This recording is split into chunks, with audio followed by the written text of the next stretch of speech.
It's a familiar scenario. You meet someone who sparks excitement, someone you're undeniably attracted to, and suddenly your mind races with possibilities. You want to bring them closer, to lock in that connection and build something lasting. But here's where many of us stumble. We start chasing. It's a common mistake, born from enthusiasm and hope. Yet it often backfires. Instead of drawing them in, chasing can push them away. So what's the alternative? How do you foster a meaningful relationship without losing yourself in the process? The answer lies not in pursuit, but in a shift of focus, one that starts with you. When we're smitten, it's tempting to pour everything into the other person. We invest more time, energy, and emotion, believing this will secure the relationship. We text more, plan more, and prioritize their needs, all in an effort to prove our worth. But in doing so, we often neglect the pillars of our own lives, our passions, friendships, and personal goals. The person becomes the sole focus of our attention, the sun around which our world orbits. This imbalance doesn't just strain us, it can subtly erode the very connection we're trying to build. They sense the pressure, and what began as mutual interest can start to feel lopsided. Why do we fall into this trap? At its core, it's about the universal desire to find love. When we meet someone who seems to embody our ideal, whether it's their humor, their ambition, or the way they make us feel, we see a glimpse of something we've longed for. Suddenly, securing this love feels like the most important thing in the world. It's as if this one person holds the key to our happiness, and letting them slip away would mean losing something irreplaceable. This mindset, while understandable, sets us up for a cycle of overinvestment and disappointment. The solution isn't what comes naturally. Our instinct is to try harder, to double down when we sense distance. But this often backfires, pushing people away or handing them control over our emotional state. Instead, the key is to ground ourselves in things that give us worth outside of any one person. It's about stepping back from the chase and reconnecting with what matters to us independently. When we drift too far from our own lives in an attempt to win someone over, we lose the very qualities that made us attractive in the first place. The real path forward is counterintuitive. Stop chasing and start cultivating. Consider Sarah, a vibrant graphic designer who met Tom at a friend's party. Sparks flew and she was hooked. She started rearranging her schedule to match his, skipping yoga classes and late-night design sessions to be available. But Tom, initially intrigued by her creativity and independence, began to pull back, feeling overwhelmed by her intensity. Contrast this with James, who met Lisa during a hiking trip. He liked her immediately but kept up his routine, training for a marathon and volunteering at a local shelter. Lisa was drawn to his steady confidence, and their connection grew naturally over time. Sarah's chase faltered. James's balance thrived. The difference? One lost sight of themselves, while the other didn't. In dating, it's easy to overvalue finding a partner. Society often paints it as the ultimate milestone, the missing piece to a complete life. But when we fixate on this, we ignore other vital parts, our career, our hobbies, our growth.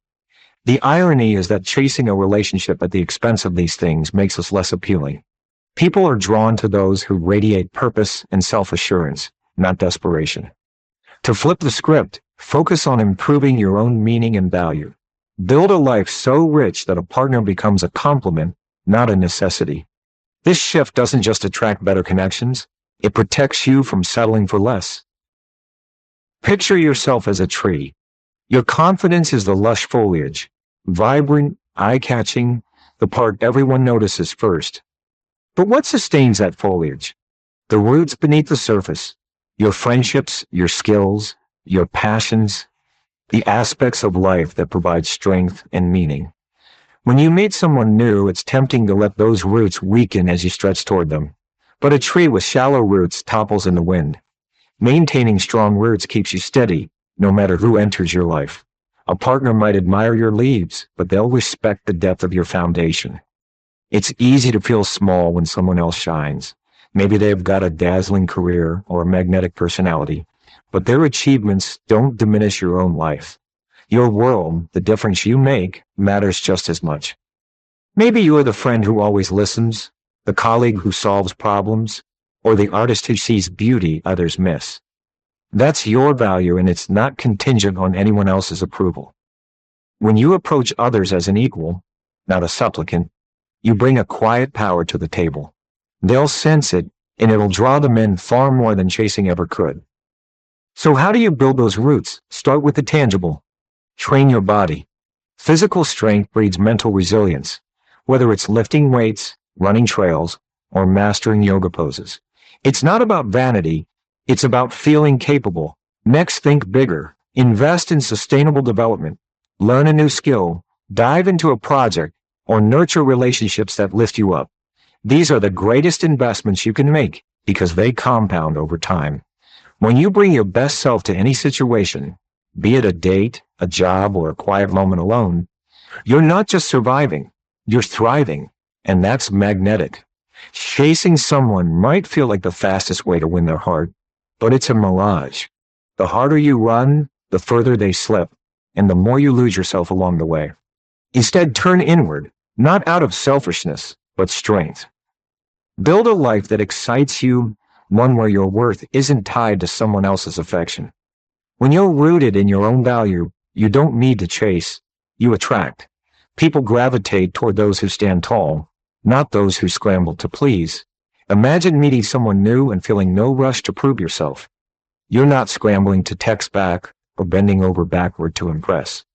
You're just you, confident, grounded, whole. They'll notice, not because you demanded it, but because you didn't. That's the paradox. By letting go of the chase, you create space for something real to grow. It's not about playing games or feigning indifference. It's about knowing you're enough, with or without them. So the next time you feel that spark, resist the urge to sprint after it. Step back, tend to your roots, and let your foliage shine. Invest in your body, your mind, your world. Bring your best self forward, not as a plea, but as a gift.